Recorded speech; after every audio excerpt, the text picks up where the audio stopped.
Eventos finais. Capítulo 10. O pequeno tempo de angústia. Um tempo de angústia antes que termine o tempo da graça. Na página 33 de Primeiros Escritos é dito o seguinte: Ao início do tempo de angústia fomos cheios do Espírito Santo ao sairmos para proclamar o sábado mais amplamente.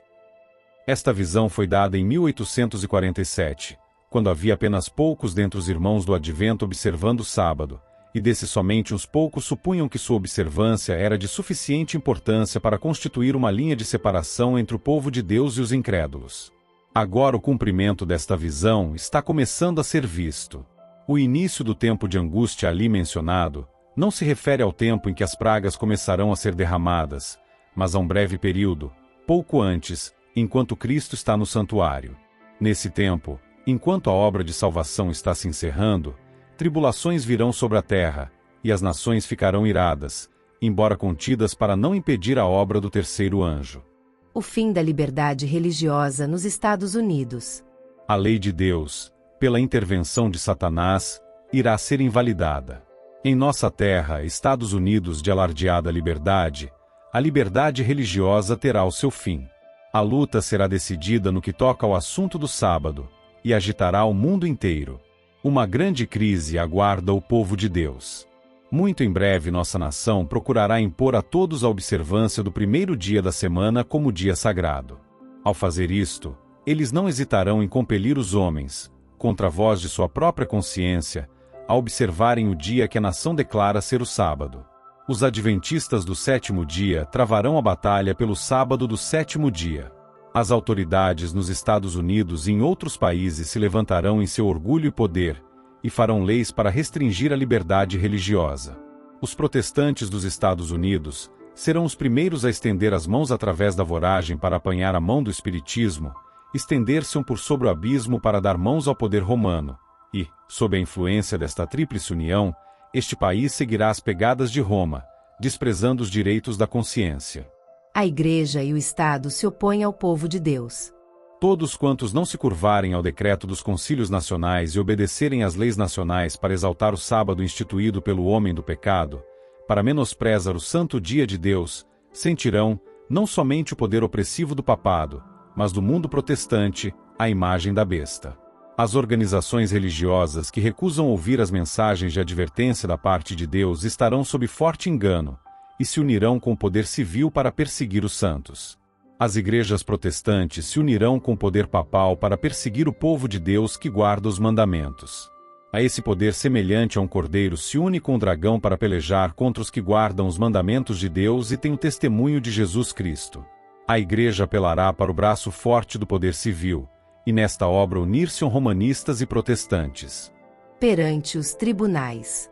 Os que viverem durante os últimos dias da história terrestre saberão o que significa ser perseguidos por causa da verdade. Nos tribunais prevalecerá a injustiça. Os juízes recusarão ouvir as razões dos que são leais aos mandamentos de Deus porque sabem que os argumentos em favor do quarto mandamento são irrefutáveis. Eles dirão: Temos uma lei, e de conformidade com a nossa lei, ele deve morrer. A lei de Deus não é nada para eles. Nossa lei lhes é suprema.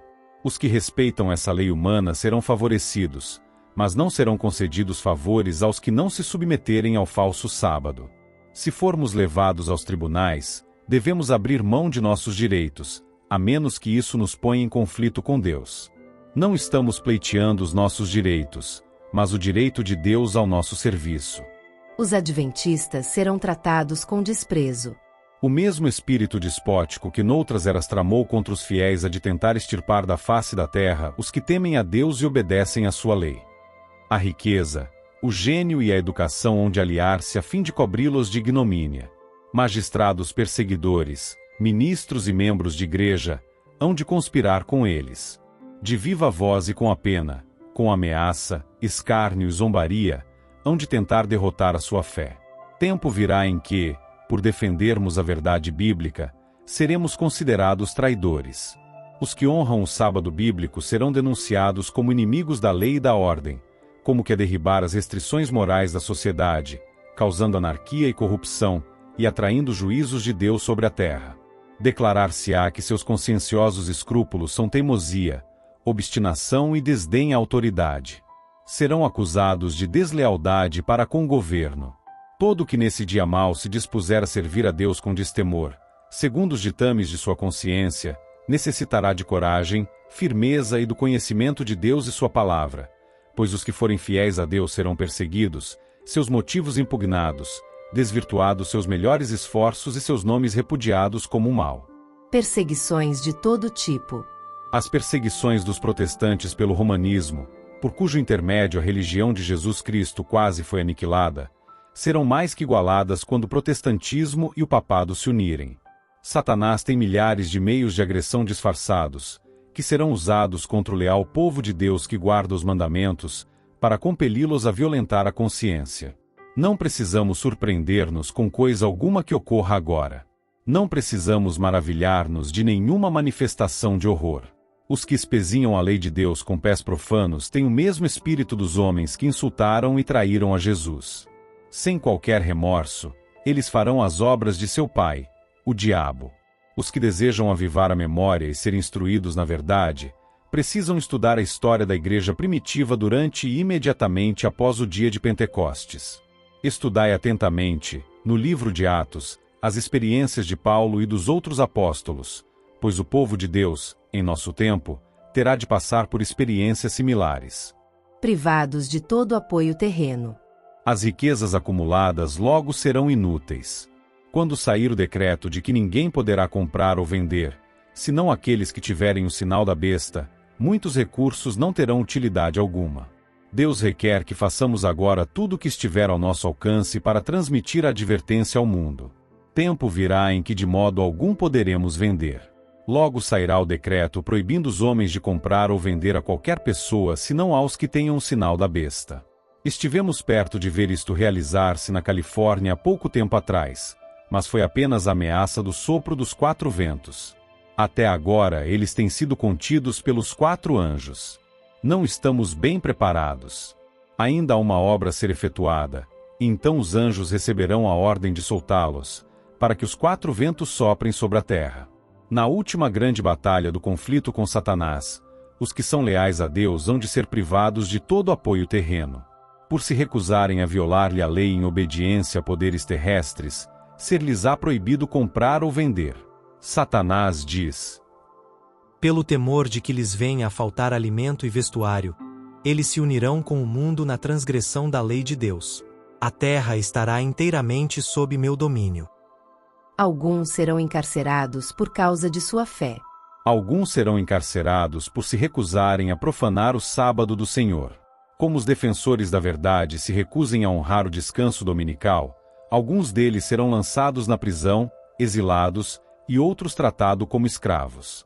Para a sabedoria humana, tudo isto parece agora impossível, mas, ao ser retirado dos homens o Espírito de Deus, o qual tem o poder de reprimi-los, e ao ficarem eles sob o governo de Satanás, que odeia os preceitos divinos, hão de acontecer coisas estranhas.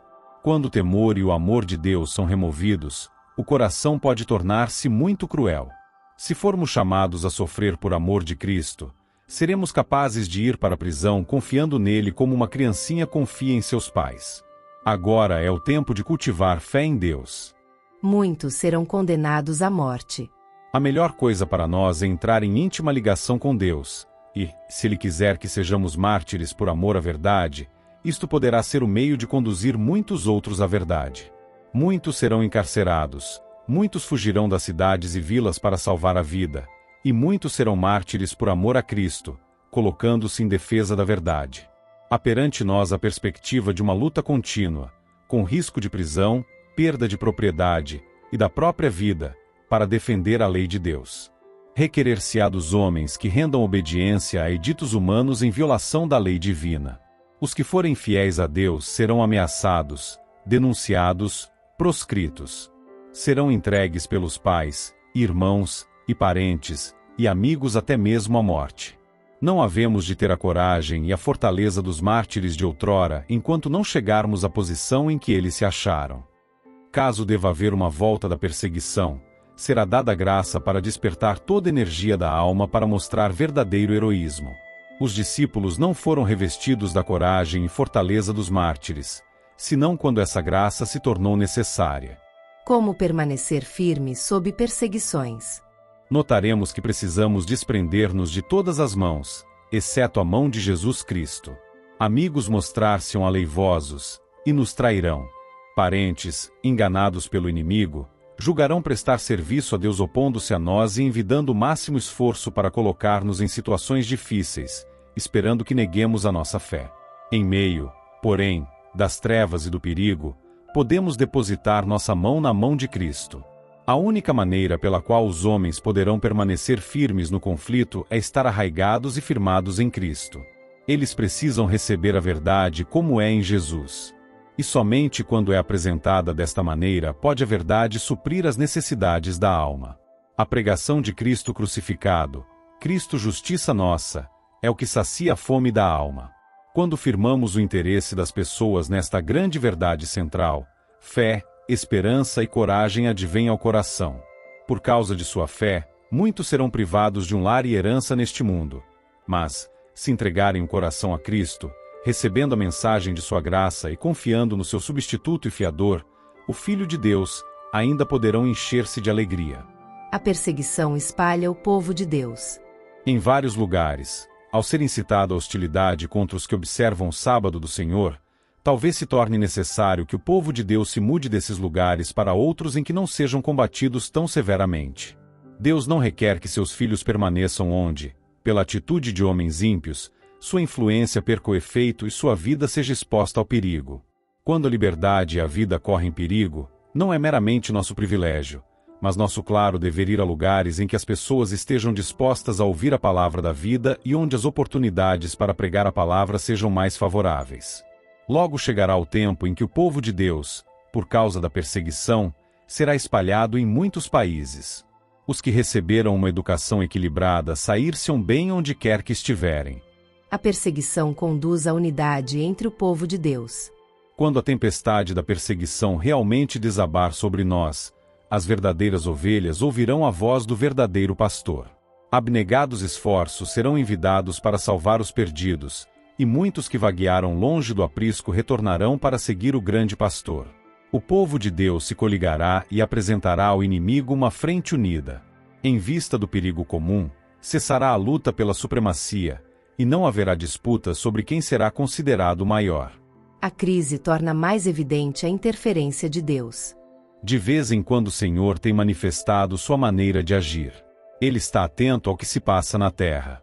E quando tem havido uma crise, tem se revelado e interposto para impedir a realização dos planos de Satanás. Muitas vezes tem permitido que questões concernentes a nações, a famílias e a indivíduos cheguem a uma crise para que a sua interferência se torne evidente. Então ele tem deixado que se conheça o fato de que há um Deus em Israel que ampara e defende seu povo.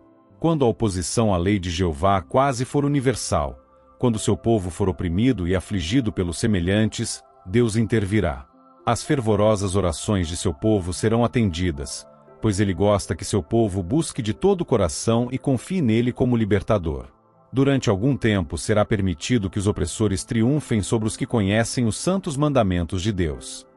Até o fim Deus permite que Satanás revele seu caráter como mentiroso, acusador e assassino. Assim o triunfo final do seu povo tornar-se-á mais acentuado, mais glorioso, mais cabal e completo. A aflição purifica o povo de Deus. Logo há de haver perturbações por todo o mundo. Cumpre que cada qual procure conhecer a Deus. Não temos tempo para esperar. O amor de Deus à sua igreja é infinito.